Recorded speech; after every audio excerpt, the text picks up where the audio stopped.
indicators of misconduct. Number 2, blood samples were collected from the scene, and blood spatter analysis was also done by our investigating officers. 3, all relevant police documents were collected from Central Police Station. The CCTV DVR was seized and forwarded for forensic analysis. Statements from all the 5 DCI arresting officers were recorded. A letter addressed to Bagavi Hospital requesting information on whether the deceased was treated at the facility was delivered. A reply is expected by 11th of June, that is today.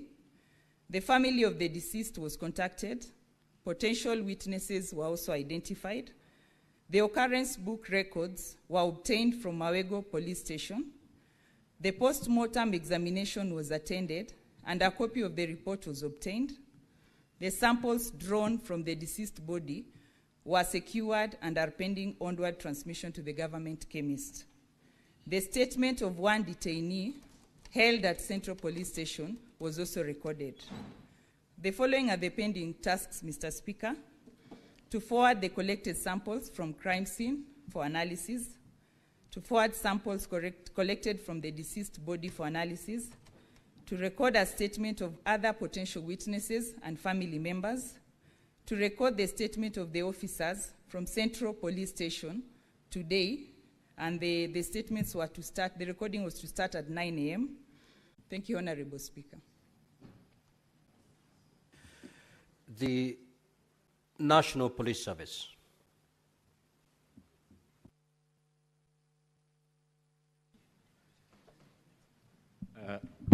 Thank you very much, Mr. Speaker. This is the National Police Service Commission. As you are aware, Mr. Speaker, we don't have full commission right now, but I'm standing in as the Vice Chair, awaiting the appointment of the rest of the commissioners to join the commission. Chair, Speaker, I don't think at this moment I'll have much to say, but first to pass condolences to the family and the entire country for the unfortunate event.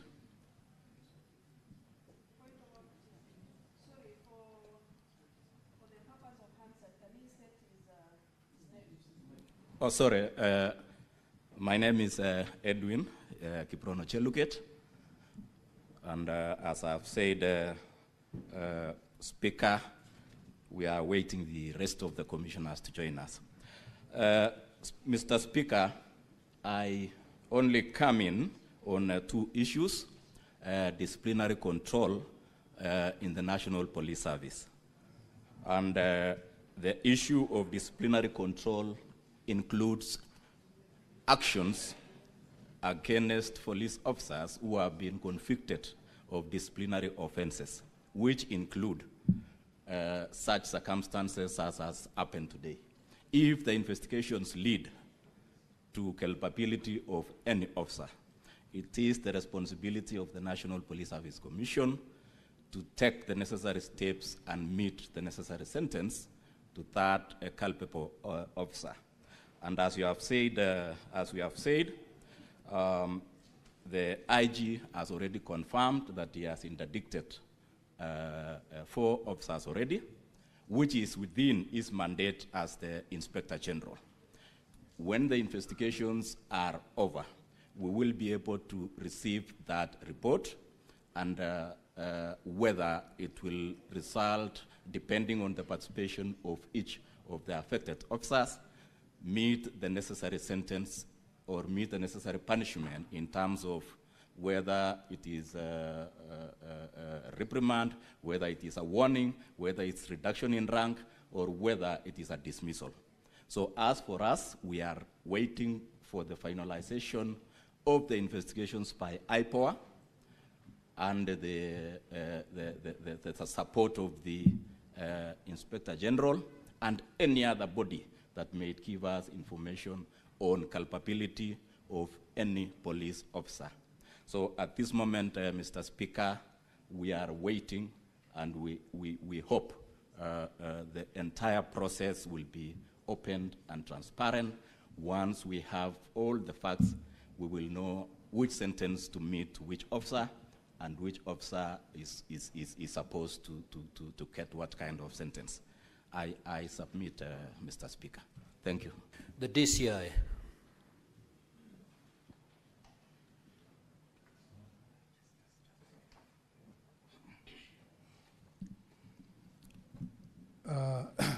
Thank you, Honorable Speaker. Mine is to join my colleagues first in really expressing my sincere condolence to the family, the relatives and friends of the deceased, the late Albert Ojwang. It was indeed a very, very unfortunate incident. Otherwise, Honorable Speaker, mine is to associate. State your full names and then you proceed. Honorable Speaker, my name is Mr. Mohammed Amin, the Directorate of Criminal Investigations.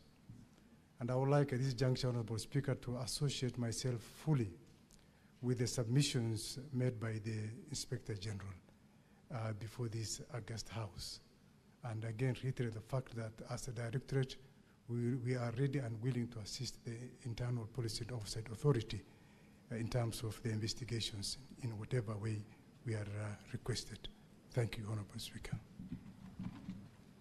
Now, Honorable Senators, those are the parties that we had invited for purposes of interacting with them on this matter of the death of the young man. I will now, this is how we're going to move, Honorable Senators. If you take to the floor, you will state to which party you're directing your question to. Then that party will write down your name and the question. After we are done, I will call upon the CS. He'll pick whatever has been directed towards him and respond to it. And thereafter, we will move to the rest of the parties. Senator Eddie Okech.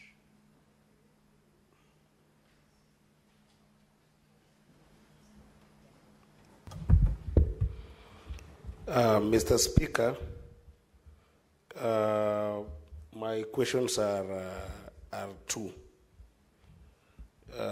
And actually, Mr. Speaker, if you read my first question in this statement, it was very clear. And I'll repeat it for the purposes of the IG. Now that the CS has said that he has no eyes and he has no ears.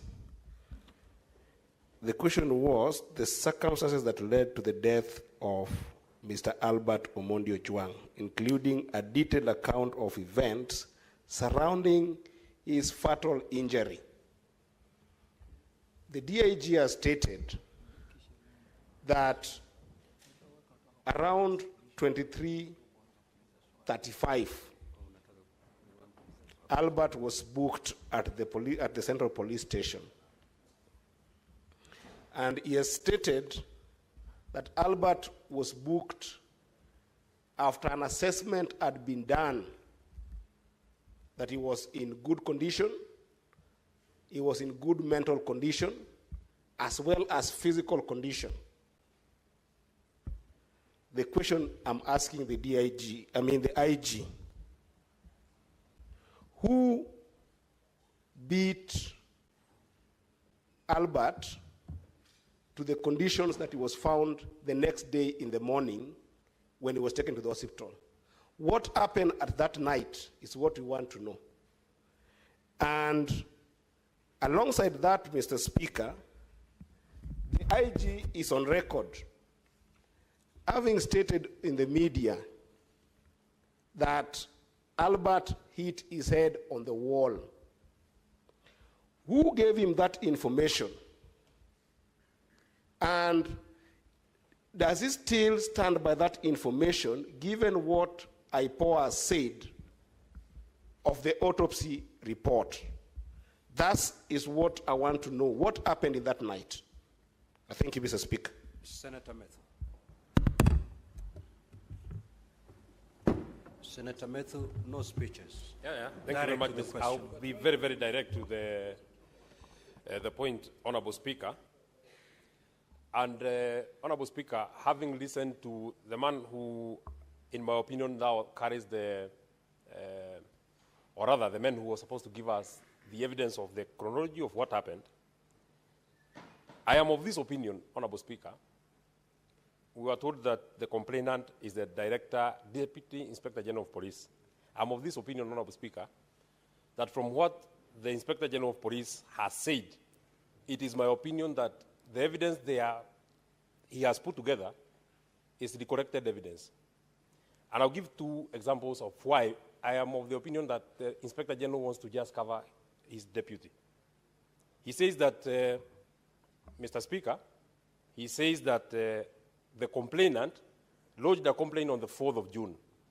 There are 4 officers that he has said who were supposed to go, or rather, who are to take the statement from the Inspector General of Police. May I take you to the 5th of June when he has said 2 letters were made. One, they first received the response from the EACC on the 5th of June. They wrote another letter to the CAK on the 5th of June. On the same day, they received a letter from the CAK. Once they were satisfied that there is a case to answer, the officers went to arrest Albert. Now, Mr. Speaker, the officers arrived in Kisii at 12:55. Walking back, it is 307 kilometers from Nairobi to Kisii. If indeed they left Nairobi after they were satisfied, unless these letters were being done before government opens offices, I know that government opens offices at 8 in the morning. If they did a letter, for example, to the CAK at 8, and they got a response at maybe 8:15, if the government is so swift, then it means that they drove to Kisii in less than 3 hours. This, Mr. Speaker, cannot have happened unless there is further evidence that of how. No, we have been told that they didn't fly. We have been told that Senator they drove Matthew, to Kisii. don't engage your colleagues, just proceed. Oh yeah, they drove all the way to Kisii. And they got to Kisii from what the Inspector General of Police has told us at 12:55 hours. Honorable Speaker, that already raises eyebrows that this evidence has been reconstructed. This is not original evidence. This is not a true record of what happened to Ojwang. And I am very sad that the Inspector General of Police, in my opinion, I'm giving my opinion, a parent who is here. Just ask your question. Yeah, so that is my question.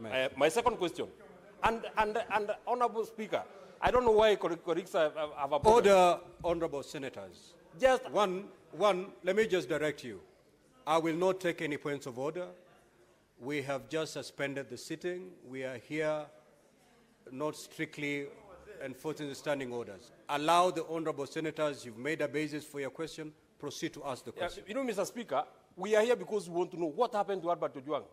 If any information can help us know what happened to Albert Ojwang, then it will help us move. Maybe finally, may I know from the Inspector General of Police, once it was established in the morning that Albert was unconscious and he was being rushed to hospital, the choice of Mbagathi Hospital instead of Kenyatta National Hospital, just a question to maybe to help in the investigation, because I've seen from Central Police Station to Kenyatta National Hospital via Hospital Road is 5.1 kilometers.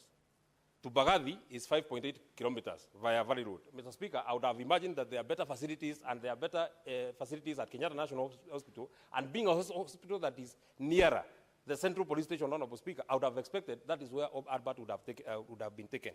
Thank you. Senator Osotsi.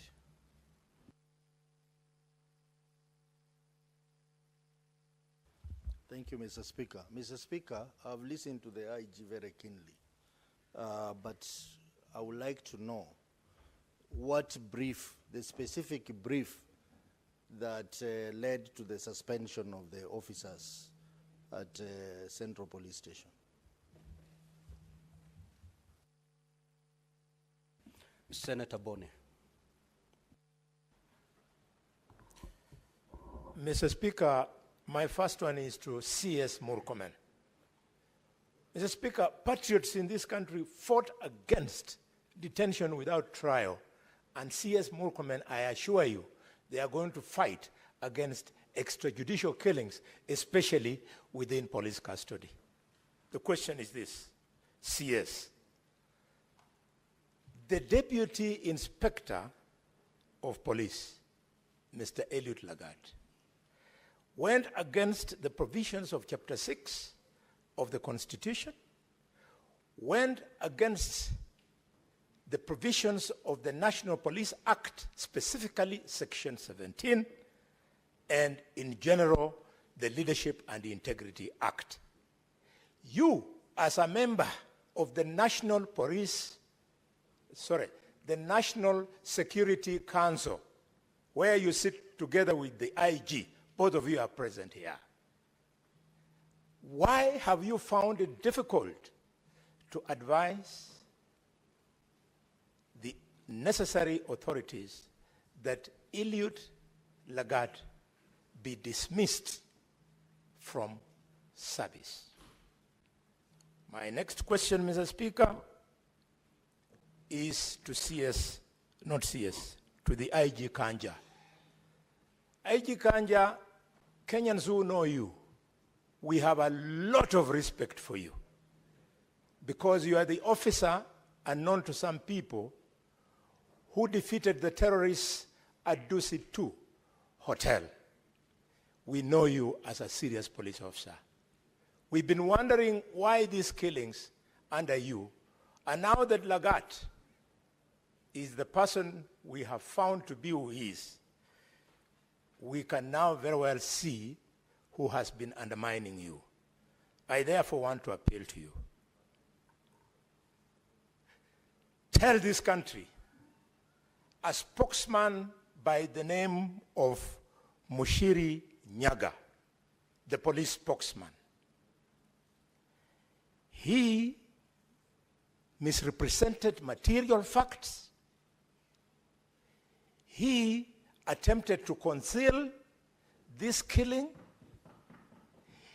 He went and interfered with the circumstances of the crime by stating that Omondi Ojwang hit his head on the wall. IG Kanja, why have you not arrested him?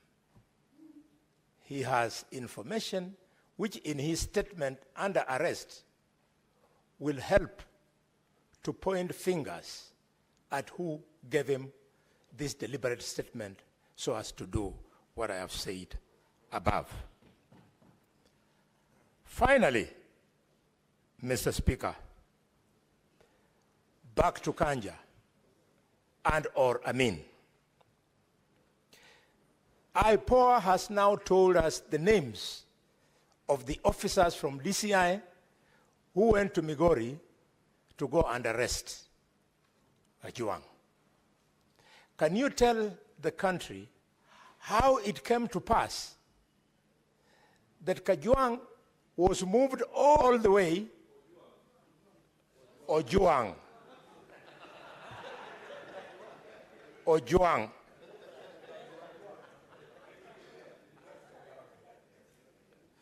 that Ojwang was moved all the way, hundreds of kilometers, contrary to the provisions of normal procedure that would have required that he be taken to the nearest police station in the jurisdiction where he committed, quote unquote, the said crime, and that if he needed to be moved, a magistrate needed to give permission for him to be moved all the way to Nairobi.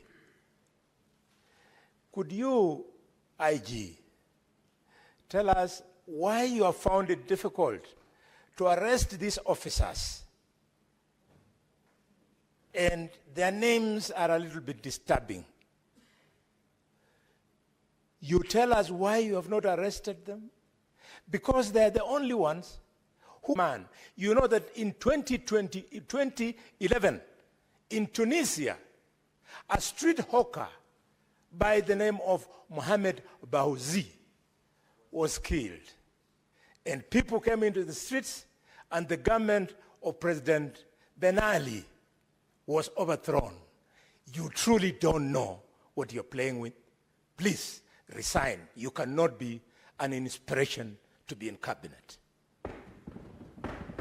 Senator Mazayo.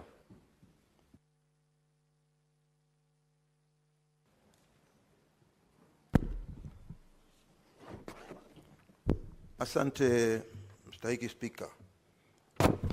Swala langu la kwanza linakwenda kwa Inspector Generali. Inspector Generali, nataka atueleze wazi kabisa ni kwa sababu gani kulikuwa kuna lazima ya kwamba huyu mtu aliyeshikwa kule Homa Bay, huyu Ojwang, sorry my brother Kajwang, huyu Ojwang aliyeshikwa kule kwa Homa Bay kuchukua safari ya masaa mengi kama hayo mpaka Nairobi, kulikuwa na sababu gani hapo katikati ya kwamba ni lazima aje Nairobi? Swala la kwanza. La pili, nataka kujua ni kwa sababu gani alipokuwa amefika Nairobi kulikuwa na wale mapolisi waliotangulia kuingia ndani ya cell na kuharibu zile CCTV ziko pale ndani, ili chochote kitakachofanyika pale ndani, atakayeingia na atakayetoka hataweza kuonekana katika ile kamera. Ni nani waliofanya kitendo kama hicho ambacho kiliweza kupoteza ile CCTV isiweze kuona ni nani aliyeingia ndani ya ile cell ambayo Ojwang alikuwa hapo? Na hatimaye mwisho, ile CCTV ambayo ingetusaidia wale watu waliingia pale ndani, wewe mwenyewe ukiwa kipaumbele ukisema ya kwamba pengine huyu alijigonga mwenyewe akafa. Nataka kukuambia ukweli wa mambo ni kwamba hakuna binadamu ambaye yuko ndani ya cell anaweza kujigonga mwenyewe mpaka akajiua unless alikuwa na akili punguani. Kwa hiyo nataka kujua wale walioingia, wale mapolisi walioingia pale ndani na wakamuua Ojwang ni kina nani? Tunataka kujua. Asante Bwana Speaker. The Majority Leader. Mr. Speaker, I have followed the presentation from IPOA, who are the constitutionally charged body with investigating such incidents. However, I found their answer to be a bit too vague, Mr. Speaker, because of no specific reference to certain critical things that the country wished to know at this particular time. It will help this country, Mr. Speaker, to appreciate if, in the course of their investigation, they have been able to establish, because you've seen the list of the interdicted officers, the OCS, the officers who are on duty, Mr. Speaker, and now this morning, IPOA has just listed the names of the officers who went all the way to Homa Bay to pick Mr. Albert Ojwang. Mr. Speaker, from IPOA's records and the investigation, wouldn't it have been beneficial if the representative, the vice chair from IPOA, would have let this House and the country know whether, in accordance to their investigation, by the time Albert Ojwang arrived at Central Police Station, what was his state, Mr. Speaker?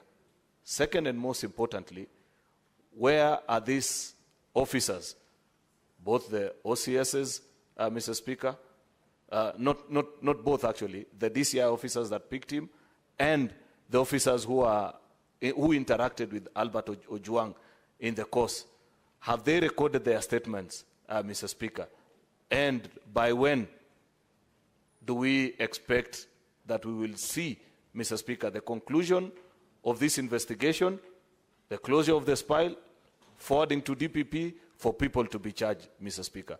If I could get those three specific items, Mr. Speaker, then I will appreciate and know that for sure something is being done to give justice to the family of this deceased young man. I thank you, Mr. Speaker. Senator Kajwang. Mr. Speaker, for the record, the name Ojwang in Luo means abandoned, neglected, and raised in hardship. And clearly, you can see it has come to be true. in the case of Albert that we are talking about today. Mr. Speaker, can the Inspector General of Police withdraw and apologize in this House for the assertions that he made through the formal communication by the National Police Service that Ojwang killed himself? Mr. Speaker, in my culture, suicide brings stigma, and the IG of police has brought untold suffering, stigma, to the family of Ojwang by purporting that this gentleman killed himself when the autopsy clearly reveals that he was killed in the hands of police. Can you direct the IG to apologize and withdraw on the floor of this House on the strength of the autopsy report? Mr. Speaker, secondly, there are many good officers in the National Police Service. We must agree. All the members of Senate here have 1 or 2 police officers assigned to them. And I think generally they are people of good conduct. But there are few bad apples, Mr. Speaker, that need to be fumigated. And that is where the National Police Service comes in, and the CS for Interior. Has a CS done any policy directives in writing pursuant to Article 245 to deal with those bad elements? Mr. Speaker, further, if you pursue the proximate cause theory, it was a complaint by DIG Lagat that led to the arrest of this young man in Lida, in Mawego, and that led to his death. Mr. Speaker, why is DIG Lagat still in office when it is his complaint that triggered the chain of actions and reactions that led to the death of this young man? Can the Inspector General tell us why? Can the CS tell us why? Because you cannot be in office still having authority and power, and you are the person who is being investigated. Mr. Speaker, I said there are many good police officers. The stepping aside of DIG Lagat is not going to lead to the collapse of the police force. And Mr. Speaker, what Kenyans want to see is DIG Lagat not just stepping aside, but he should also go to a police station and record a statement and have his fingerprints taken, because there is no way you are going to carry out an investigation without addressing the proximate cause of the chain of events that led to the death of this young man. Mr. Speaker, we have been told that there are other suspects that were mentioned. There was Kevin, who was taken to Kenyanya and ultimately, I think, ended up in Kamukunji. What is the status? Are they still alive? Kevin, Dorcas, Peter, Douglas, Albert is dead. What about the other 4 that were adversely mentioned? Can the IG assure this House? And in fact, Mr. Speaker, we might need to issue habeas corpus so that they can be produced and we confirm that they're alive, because one of the co-accused is right now lying at the city mortuary. Finally, Mr. Speaker, the CS has pointed us to Article 245. And Mr. Speaker, the CS is an illustrious former member of this House. I have a lot of personal respect for him. We are friends, we are age mates, and I believe we operate at the same intellectual bandwidth. But I fail to recognize when he becomes the cabinet secretary, Mr. Speaker. Because the things he spoke for, the things he stood for while in this House continue to happen unabated under his watch. He was very articulate and eloquent when talking about the killings in Elgeyo Marakwet, in Baringo. They are still happening today. He was very articulate one time when the police came to the presence of Parliament, Mr. Speaker. He moved this House to suspend its sittings and the Speaker ordered the police to exit the presence of Parliament. That is a gentleman who's today the Cabinet Secretary. When our colleagues, Senator Malala, Senator Lelegwe, Senator Lagat, were arrested on the eve of an important debate, the then Senator Murkomen was passionate, articulate, eloquent, citing the relevant provisions of the Constitution, and moved this House to adjourn until the rights of our senators were observed. Could the CS tell us? I know he might not tell us what happens when you become a cabinet secretary, because obviously there seems to be a metamorphosis from positive to negative. But can he tell us whether he has issued any directions in writing, as he had referred to Article 245? And he tables them before this House and before the relevant committee, whether he has given policy guidelines, prudential advice, on extrajudicial killings, enforced disappearance, violation of rights of protesters, violations of rights of citizens, the emergence of vigilantes, and non-state actors who are abducting people in this country. That is part of his responsibility. Can he confirm that he has lived to that responsibility? Thank you, Mr. Speaker. Senator Mungatana. Asante sana Bwana Spika. Bwana Spika, kifungu cha 239 cha katiba ya Kenya inasema vitengo vya usalama ni vitatu: Kenya Defence Forces ama jeshi, National Intelligence ama majasusi, na polisi. Na inasema mamlaka hizi tatu katika hicho kifungu ziko chini ya wananchi, yani under civilian authority. Sasa mimi nataka kuuliza, wale walimkamata Albert Ojwang, wale walimweka Albert Ojwang katika seli, ni mafunzo gani walipata ya kwamba ukiwa ndani ya seli unaweza kufanya chochote kwa yule mtu ambaye wewe mamlaka yako iko chini yake? Nataka kuuliza Inspector General, nataka kuuliza waziri anayehusika, kama katika training yao hawa polisi, are they taught kuhusu constitution, kuhusu being under civilian authority? Wanafundishwa hii?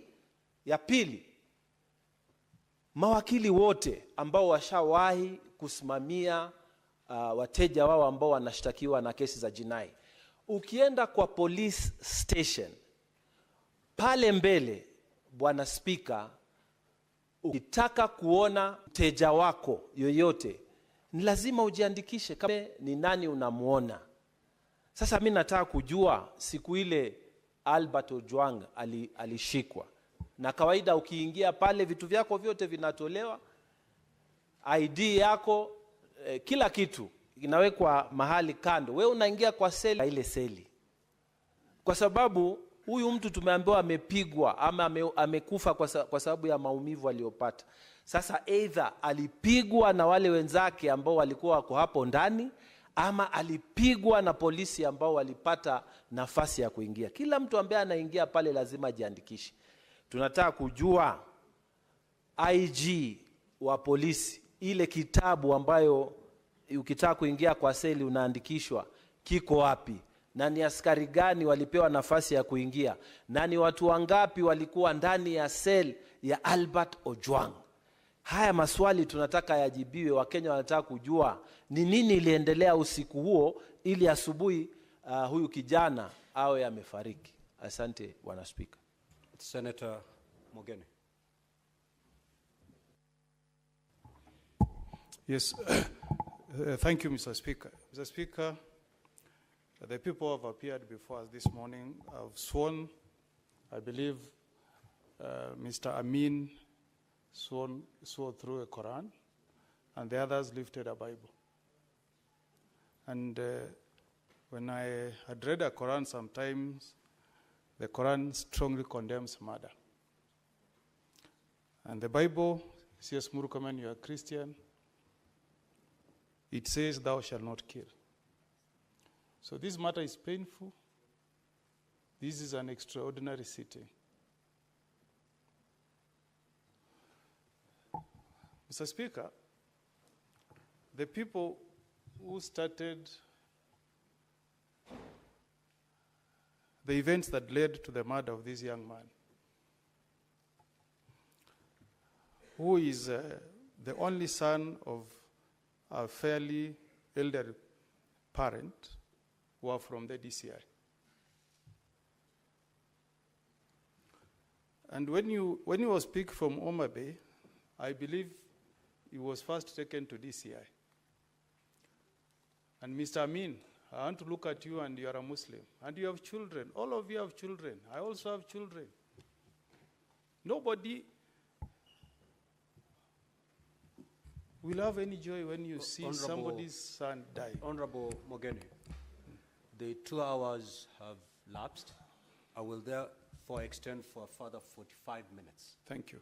So, May proceed. Mr. DCI, I believe that at the DCI offices, you have CCTV cameras.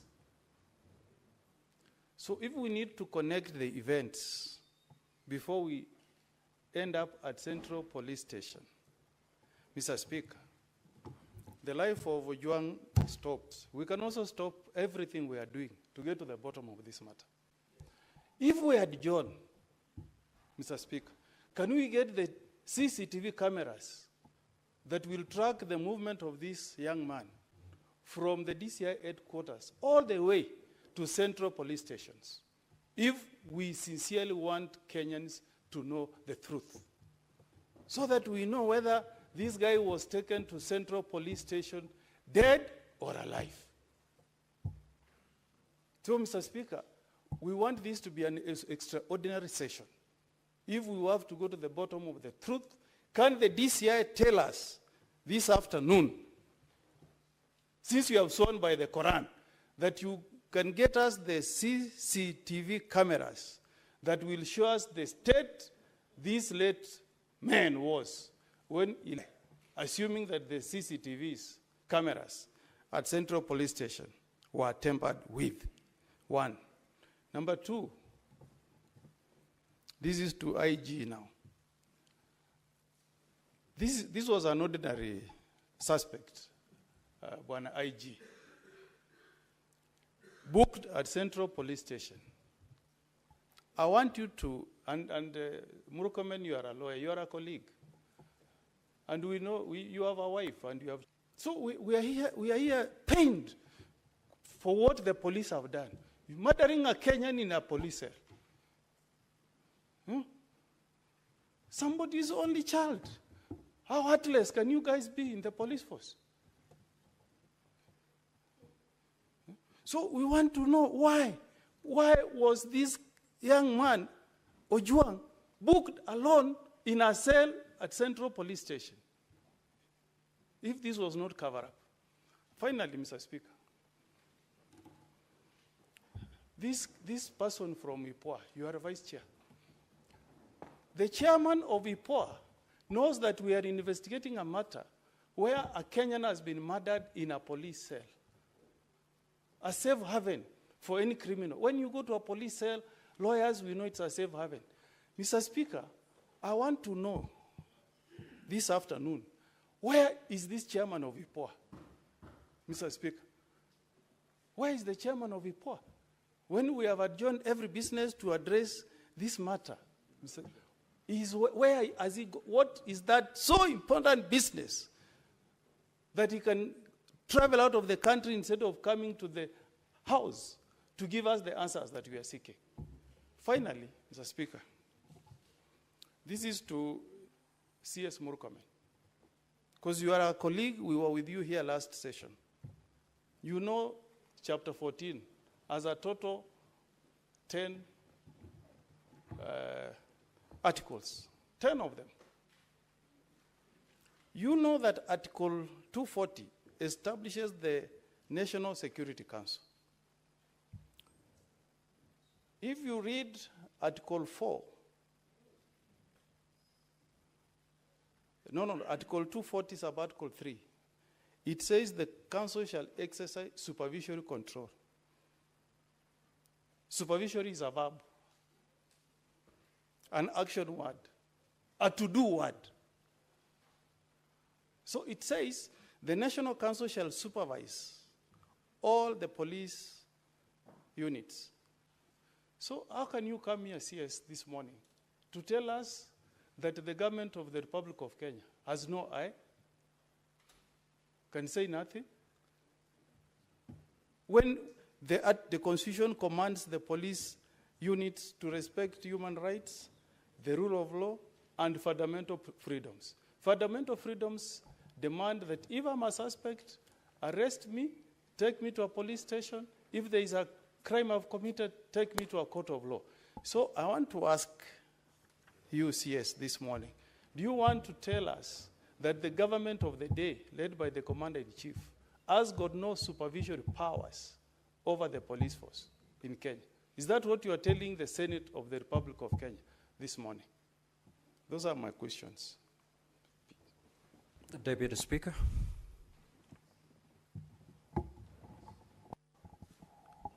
Honorable Speaker, I did want to join my colleagues in addressing this matter. And Mr. Speaker, the report that the DCI officers who brought Albert Ojwang to Nairobi, and the report that he was safe and his body was okay, was of good health. I want to ask IPOA, because they have agreed with that report. And also they have made a conclusion at the end of the day that Albert Ojwang did not commit suicide. They have already concluded to that bit. So I want to ask IPOA, how truthful is the report that you have? Because maybe I saw from the media that there is a CCTV at the entrance of the Central Police Station. There is a CCTV also at the reception. All those CCTV cameras destroyed, that you have nothing completely to explain whether Albert Ojwang came when he was sound and safe, and maybe whether you are correlating the traveling from Omagby to Nairobi and to DCI, the way my colleague has explained here. So, because if you're investigators, you know, you cannot give us half-baked information. Just tell us exactly what has been happening. And because you are vice chair, you know, the chairman could really be the person to pin down. But because you are the vice chair, there are some things maybe even you have not privy to what is happening. Where is the chairman? Where is he that he cannot attend this important session? That the Senate of the Republic of Kenya has stopped all business to handle this matter since yesterday, Mr. Speaker. We spent actually the whole afternoon yesterday, today morning, we are ready to stop any business. I was to travel actually to my county. I have suspended everything that I was to do, either personal or official duties, so that we can handle this matter. Mr. Speaker, we can even decide we'll do it even in the afternoon. We are not in a hurry. We want to stop this thing once and for all. We want to help Kenyans. We want to help the government of Kenya to function. We can only help if we deal with the officers working for the government. Maybe the person at the helm might not be aware of what is happening, but we can only deal with issues affecting Kenyans if we handle officers of government to task. Let them explain. If the officer will say, I was given the authority to say this or to do this by another officer who is there than him, we want to go that level, Mr. Speaker. Therefore, my colleagues agree with me that we can suspend all business. Actually, the order number 9 was a report from liaison officer. Mr. Speaker, I'm not ready to move that order until we get clear information from this team which is here. We are not in a hurry. Let the Senate of Kenya, which I'm serving in this 13th Parliament, be known as the Senate which stopped extrajudicial killings. Mr. Speaker, 4 years ago we lost a very young man, not a sniper, Daniel Mudeini, sniper from Meru. Up to date, that guy has never been buried because we are waiting for investigations to be concluded. We lost another gentleman, Mwenda Mbijewe, in 2016. Up to date, we have no traces of Mwenda Mbijewe. Sniper is lying at the morgue in Maua Hospital. Still, we said we shall not bury him as a Meru community until we get justice for Sniper and his family. So, Mr. Speaker, I don't think if I'm a senator representing a community and then we come and rush over issues here, then we are doing the wrong thing, Honorable Speaker. Mr. Speaker, I can even resign as a senator for Meru if any business that we do here, we don't do it conclusively. I can tender my resignation. If at all we are doing things covering, and then the officers will go, no conclusion. And Mr. Speaker, I'm really at pains because of those 2 guys from Meru. Now the case of Omagby, I mentioned again, Homa Bay is breeding. They lost an MP the other day. They have lost another young soul. Mr. Speaker, we must get these things right, Mr. Speaker. And when we are consulting with my friend, your majority leader, he is also at the bench. He wants to see everything. Kila kitu acha ituchimbue kwa hii msakato saa hii, Bwana Speaker. Asante sana, Bwana Speaker.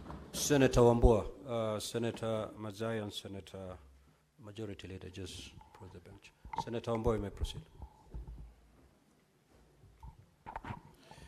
I thank you, Mr. Speaker.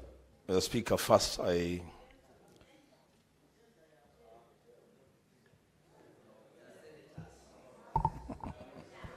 Just proceed, Senator Wambua.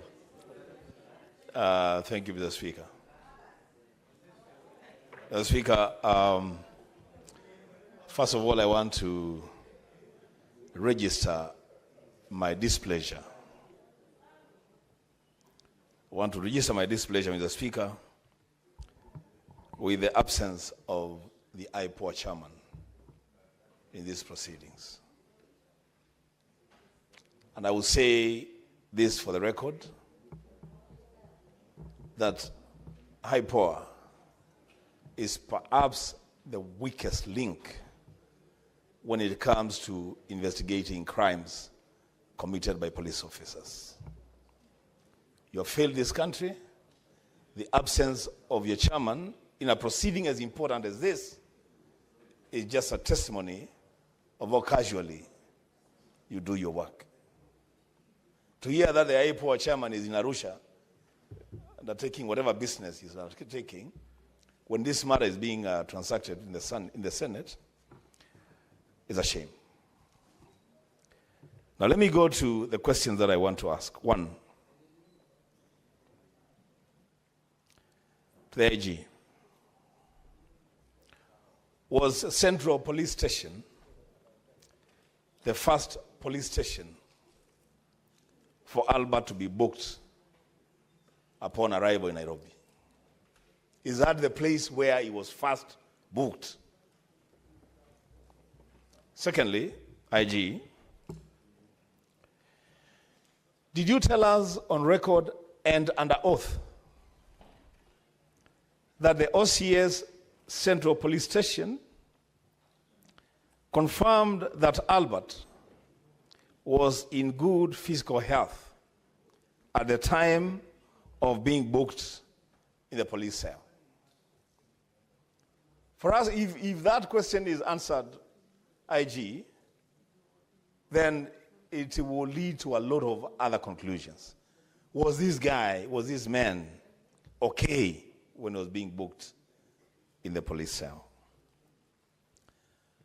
One IG, who interfered with the CCTV cameras at the Central Police Station on the night in question? And you cannot tell us you don't know.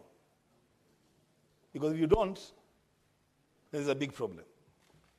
Who exactly interfered with the CCTV cameras and for what reason? Number 4, to the CID boss.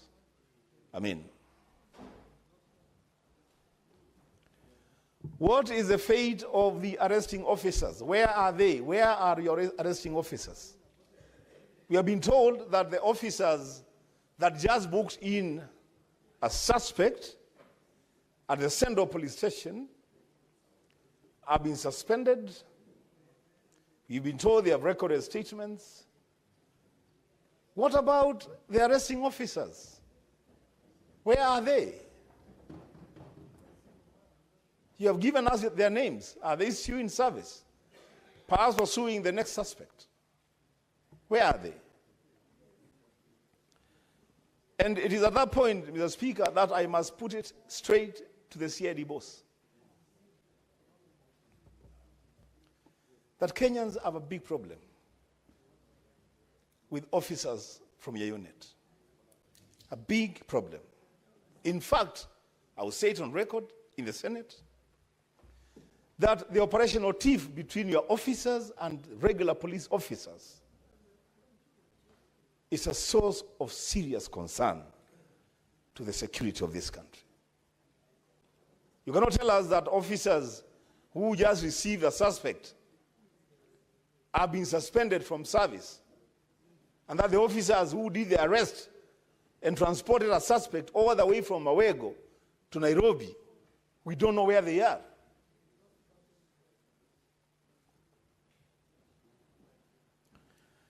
To CS Murkomen, as I conclude.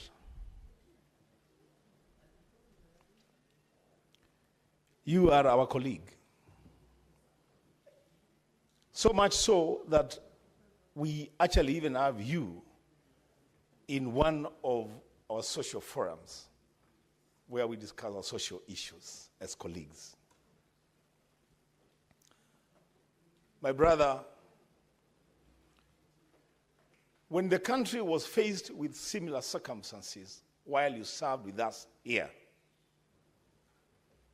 you took a very firm position. I remember the day when you seated there, really digging into the character of then Regional Commissioner Natembeya, because you believed that he was doing certain things that were not right for Kenyans.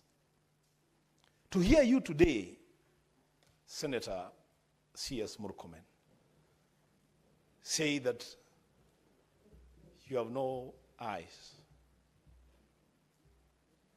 on matters security is a big betrayal to what we as leaders stand for. It's actually a shame. C.S. Murkomen, you can and you must do better. On this one, you can and you must do better.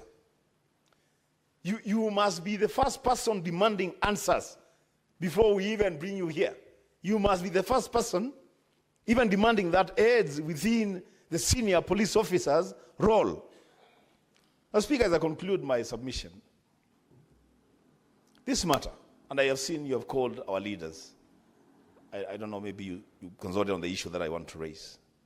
The Speaker, this matter is so grave and so important that we cannot limit time for this. If it means that we spend the whole day today here dealing with this matter, so be it. So be it. A life has stopped inside a police station. For the first time, I'm now being confronted with admissions from police officers that a police station is a scene of crime. And that crime is murder. Mr. Speaker, this is a serious issue. If people are being killed in police stations, we cannot say that we are rushing to other things. As Senator Merwa said, we have suspended a lot of things. I'm supposed to be attending a party PG, but I say no, this is important. This is important. The Speaker, give senators, colleagues, a chance to just deal with this matter. And if need be, if we need CCTV camera to be played, to just get to the bottom of this matter, the Speaker, so be it. I submit. Senator Veronica.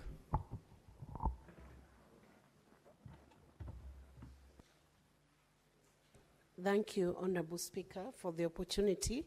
And I want to thank the CS for coming in promptly to respond to issues that arise on your desk. Issues of serious urgency and serious emergency in our country. Honorable CS, I want to take you to Article 244 before I get into the questions, the specific questions of this matter. The Article 224 lays down the objects and the functions of the National Police Service.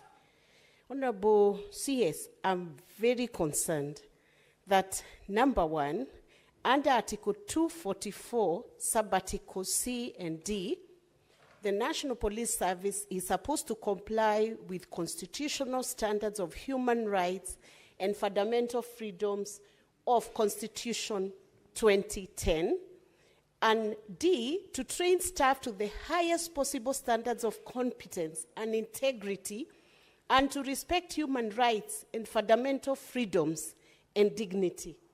And I want to remember the police officers who served during our days in the university. Honorable CS, we used to attend the Christian Union in main campus. We would go back to Parklands at night. The people who would escort us in the night were police officers. Where are the police officers upholding the constitutional standards of human rights and fundamental freedoms? And what are you doing as a means of policy to guide and help the police service to comply with Article 244 C and D? And a few years ago, there was a police reform program which was being managed by Laikipia University and maybe other universities. Is that program still on? Because I sense the police officers may not be understanding what to do with suspects when they arrest them. Are you going to revise your management strategy on how you reform the handling of suspects from the time of detection of crime, arrest, placement into custody, bail and board process, and how do you show accountability to Kenyans? What are you going to do following these very distressing incidents of Albert Ojwang losing his life in a police suspect? Until when that suspect is produced in court, how are Kenyans going to check? What document are they going to be checking? The next time somebody is arrested in a police station, are they going to sign something that they are not beaten? By the time they exit that police station within the 24 hours, what document is that suspect going to be given to show to Kenyan a form of accountability that all has been well when they are arrested? That's one question. And then I come to the specific questions that beg answers and which Kenyans want to hear. Who deleted Albert's X account? And when was it deleted? And what was the reason for that X account being deleted? IPOA, you are the agency investigating this specific aspect. Initially, the account was being investigated for posting something against the DIG. But when investigations commenced and Albert eventually lost his life, who deleted Albert's X account? IPOA has given us a narration of evidence here that the CCTV at Central Police Station was interfered with. My colleagues have asked who interfered with the CCTV. I ask the next question. Was there a backup of what was in the CCTV? There must have been a backup somewhere. Can that backup be recovered so that the incidents of what happened in that cell can be made known to Kenyans? And finally, how long will these investigations take? I know IPOA was given 7 days by DPP through a public announcement. Within the 7 days, I believe this is the second day. How long will it take for justice to be granted to the family of Albert? And I want to say finally, CS, I hope you, together with the team that you are with here, you will have the boldness, because you've done a good thing, to offer condolences to the family. And we deeply feel with the family. And this is Senate's way of saying we are deeply sorry for what has happened to this family. I hope with your team, the same level of hierarchy, you will sit down with Albert's family, and not too long from now, to say how deeply sorry you are for the loss of this young man, and that after sitting with this family, the National Police Service will take full responsibility for this loss, and we'll be able to indemnify this family, not that it will bring Albert back to life, but as a way of showing your remorse. And for the police officers in all the stations, this is a different nation. When a suspect walks into your station, you must safeguard the dignity of the life of every Kenyan. Sometimes people are suspected, yet the court acquits them because they did not commit any crime. So when you're in your stations, you are accountable for the lives of the people who are placed under you. Thank you, Honorable Speaker. Senator Dulo.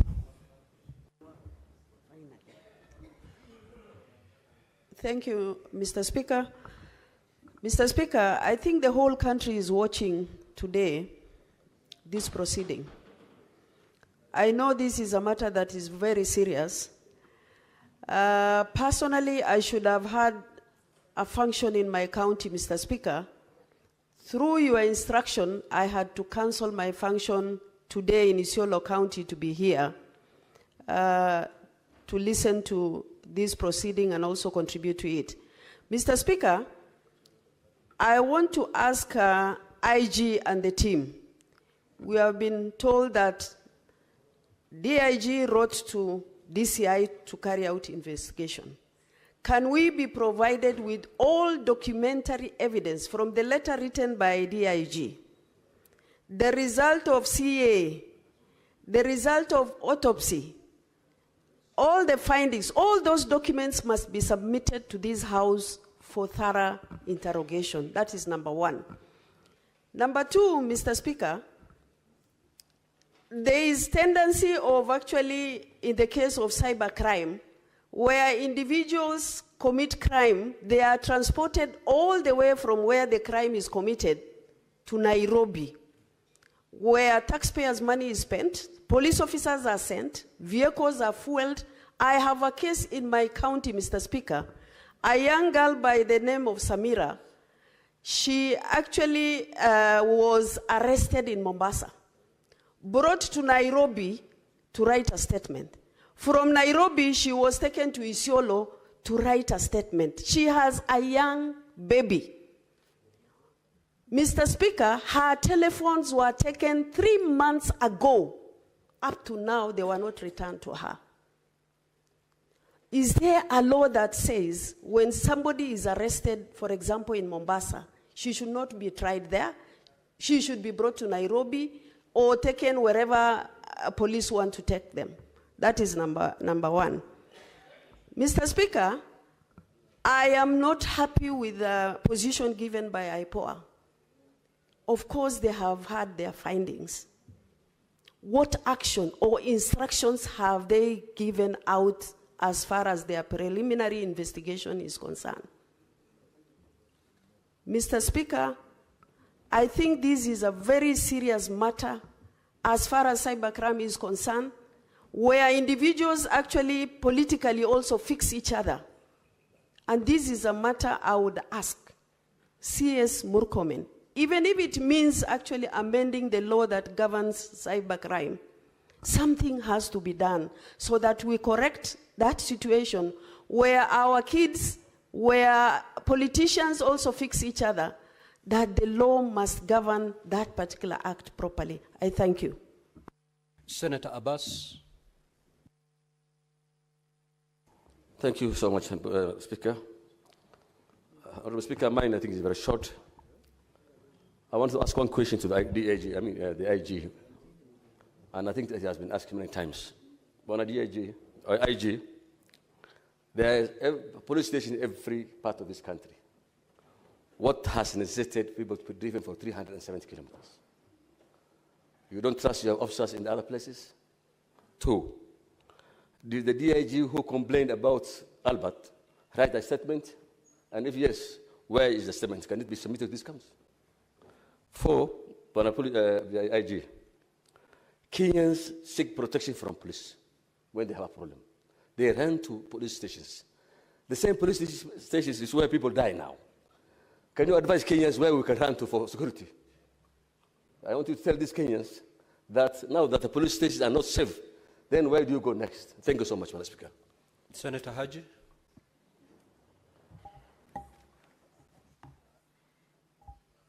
Thank you very much, Mr. Speaker. Mr. Speaker, sir, I would like to start by sending my condolences to the family and friends of the late Albert Ojwang. What happened to him is indeed a sad incident, and it should not happen to any Kenyan. Any life, one life, is a life too many when we lose. And Mr. Speaker, sir, today is a special day. It is quite unprecedented that we have having this special sitting to discuss the death of a Kenyan. And I hope that this is a precedent that we are going to set as this Senate and as a country in the whole. Because, Mr. Speaker, sir, where I come from, and I have to relate the matters happening to this country to where I come from and to the people that I represent. Mr. Speaker, sir, as we discuss the death of Albert Ojwang and the circumstances that led to his death, and I would like the Senator for Homa Bay, Senator Kajwang, and Senator Beatrice Ogola to try and understand where I'm coming from. In no way am I trying to disrespect this very sitting today here. But I would like to see some level of fairness in this country. I would like to see that the life of any Kenyan, anywhere, is important to all of us. Mr. Speaker, sir, last week, the Senator of Turkana stood on the floor of this House with a statement inquiring about the death of 40 fishermen who were killed and left in the lake, and 4 other individuals who were detained and then killed thereafter. And not a single senator requested for a special sitting for those 44 individuals. Not a single senator. Not this country begged for questions about the death of those individuals. Not the main media, not even on the social media. So it begs the question, are there some Kenyans who are more equal than others? Are we to believe that we are brothers and sisters or cousins in that matter? Or maybe there are cousins who are more equal than others? Or is a death of a young man such as Albert Ojwang an opportunity for political expediency? Whether on the main media or the social media? And you know, Mr. Speaker, people will label me whatever they want to label me. They would say I am part of the system, that I am a brother to so-and-so. But Mr. Speaker, I was a patriot of this country before I came to the Senate. I was a patriot before any of my relatives living is serving in any part of this government. I was a patriot, and I have personally fought for this country. I have personally put my life on the line for this country. So whether I'm related to anybody, it is not the issue here. The issue is, as a country, can we be so sincere to each other and agree that we are brothers and sisters, or tell us of certain regions that there are people who are more brothers than we are. And Mr. Speaker, when I sit here and I listen to senior citizens, senior senators speak on the floor of the House, and then remind this country of the Arab Spring, I have tremendous respect for Senator Dr. Boni Khalwale. I have tremendous respect for him. He's a leader in this House. I have tremendous respect for Senator Wambua. But they both mentioned the Arab Spring. Senator Wambua yesterday, today Senator Boni Khalwale, reminding us as a country of the Arab Spring, reminding the youth of this country about the Arab Spring. What happened subsequently after the Arab Spring? Any of those countries, mention them. Have they benefited in any way? Constantly reminding the youth of this country that you have an option, and that option is the Arab Spring. Look at the Arab Spring. Take an example from them and superimpose it on this country. Mr. Speaker, sir, that is very unfortunate. We shouldn't be going that way. Mr. Speaker, sir, we must remember that any seeds that we sow today, we will reap the results not far too long. If we want to sow the seeds of disconnect, of inequality, of some regions being better than others, it will be very unfortunate, and we will continue in that path. I would want to beg this House.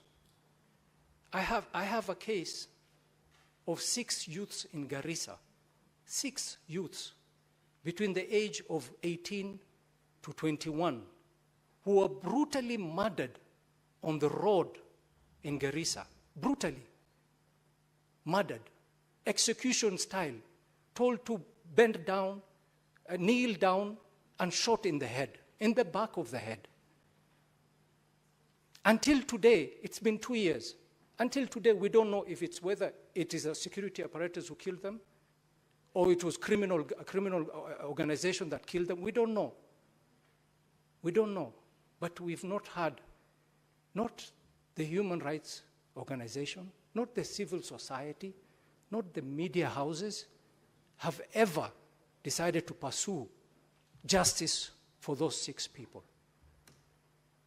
If this continues, some of us, or some senators here, will feel disconnected from the rest of the country. And we will not feel for the pain of some people, which will turn us to less of a human. We all believe that a life, any life, is important. And I want to beg this House, if this is the precedence we are setting, let us keep it to this. Let's not use this as a political opportunity to get mileage for whatever matter. The next death of any Kenyan, let's have a special sitting and discuss the circumstances to the death of that Kenyan. Mr. Speaker, sir, going to my question, I would like to ask the member of IPOA, representing IPOA today here. She had mentioned the issue of CCTV, and I know many senators have asked a question about the CCTV. And I was a bit curious to know how many of our police stations have CCTV, and how many of those cameras are placed within the cells of those police stations. And if in that particular case, in the case of Albert Ojwang, were those CCTVs working even before IPOA decided that they were interfered with? And my next question is to the IG. IG had stated here that when they moved the deceased Albert Ojwang from the cell to Magathi police station, he was declared dead upon arrival. Was he alive at the time he was moved from the station? That is something we missed in his submission. My final question to the IG, I'm just wondering out loud, why do the police arrest people in certain areas and transport them to Nairobi for investigation? Does it mean that with the devolved system that we have now, the DCI or the police cannot conduct investigations at where the person has been arrested? Could you elaborate on this issue as well? Thank you very much, Mr. Speaker. Senator Newt.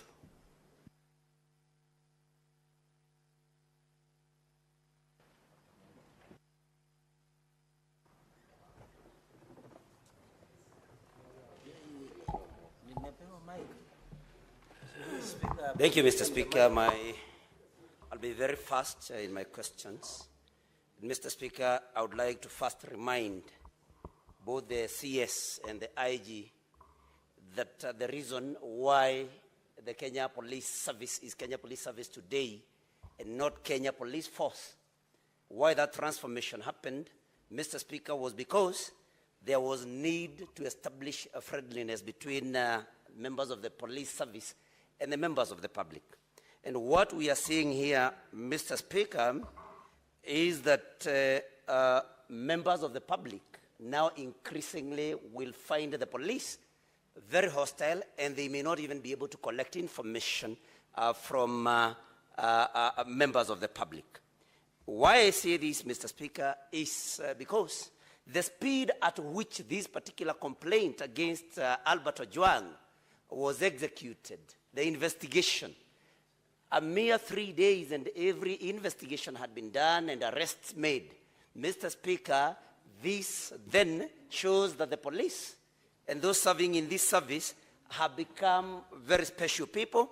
And Mr. Speaker, when we are talking of, somebody who, Ojwang, whose only crime was making allegations on social media, that is X, and investigations were carried out in that type of speed, while we have Ojwang who is now lying dead, and the police have actually no substantive results of this investigation. They have not been able to indicate who committed this particular crime. Mr. Speaker, we must ask ourselves very many questions. Now, Mr. Speaker, the IG should tell us why Ojwang was held in a cell alone. Because the problem that we have here of identifying who committed this crime, we have it because there is no particular eyewitness to what was happening what happened in that particular cell if this murder happened in the cells. And so, Mr. Speaker, the IG must tell us why Ojwang was held all alone in a cell. Because had he been held with other cellmates, then of course we would be able to get information from the other cellmates that they would have been with. My question to the CS is, Honorable Murkomen, does DIG Lagat have to be in office? Would the whole police service crumble just because DIG Lagat steps aside? We have seen even more senior people stepping aside to allow for investigations. And the CS Murkomen should tell us why DIG Lagat has to be in office. Unless DIG Lagat is so important that everything else would come to a standstill if he steps aside. DIG Lagat must step aside so that Kenyans can have faith in the investigations that will be done by IPOA and any other body, Mr. Speaker. Now, the IG has said a very interesting thing, Mr. Speaker. You know, we have also been guests of the state. I have never ever seen any examination carried out on somebody arrested to establish their physical or mental wellness. Unless, so the IG kindly tell us, since when did the police start assessing the mental well-being and physical well-being of people before admitting them to the cells? Because this has never ever happened. And so the IG is economical with the truth. Let him tell us, tell this House when this started happening. Mr. Speaker, the crime being perpetrated, we have crime being perpetrated right in a police station. And that is interference with CCTV cameras. So if the police are the people that are supposed to investigate crime and even arrest criminals, and there are criminals within, then IG must tell us where our safety then lies. CS Murkomen. Senator Wambua said you can and you should do better. And I agree totally with him that you say you have no eyes, CS, while we have seen you recently having very sharp eyes on political comments made by people, and you have been actually calling for the arrest of people making political statements that are not suitable to you. How can you have no eyes when a young man has lost his life in the hands of the police? So I think we need to see a more serious CS, Mr. Speaker. The IG must tell DIG Lagat, if you do not have a skin thick enough to be able to tolerate public criticism, then you have no business being in public service. Because we cannot believe that we are here now debating about the death of a young man just because he made comments on social media. And in any case, because C.S. Murkomen is a lawyer, he should be able to tell us, because some of us believe that this was a civil matter and not a criminal matter. Why was Ojwang arrested and transferred again all the way to Nairobi? And the DCI should tell us why, whether there is a DCI office in Homa Bay, because that is where all these investigations should have happened.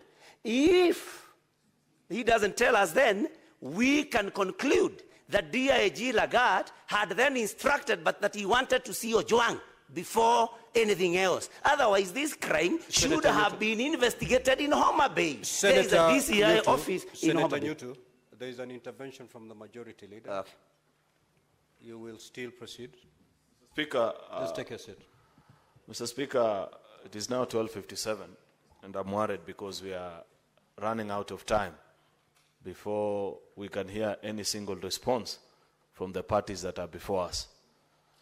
Will it be in order? Senator Fernandi, this is not a point of order. It is a point of intervention. I was very clear. Proceed. Just proceed, proceed. Mr. Speaker, whatever I will say will benefit many people, including Senator Cherargei. So I don't know why, Mr. Speaker, because I want to request, Mr. Speaker, that because there are many of our colleagues that have not had an opportunity to speak on such an important matter, that we transact this business in the afternoon as well, with your permission. I know there is a technicality, Mr. Speaker. I know that there is a technicality because the motion lapsed at some point. But if you so permit, Mr. Speaker, we could still come back with a motion in the afternoon at 2:30 so that we revert back and we listen to the statement. That's my humble pleading to you, Mr. Speaker, because you are out of time. Now, honorable senators, it is now 1 minute to 1 p.m., which is the time for the House to adjourn. Looking at the business that still lies ahead of us, we certainly cannot conclude in less than a minute. I will therefore be amenable to allow this debate to proceed at 2:30. And therefore, at this juncture, honorable senators, we shall resume normal sitting of the Senate. We proceed to adjourn and then come back at 2:30.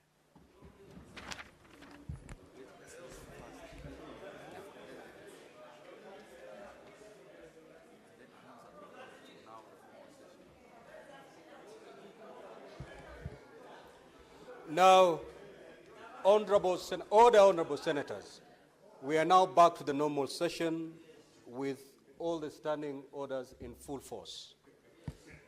Honorable senators, it is now 1 p.m., time to adjourn the Senate. The Senate therefore stands adjourned until later today, Wednesday the 11th of June 2025 at 2:30 p.m. I thank you.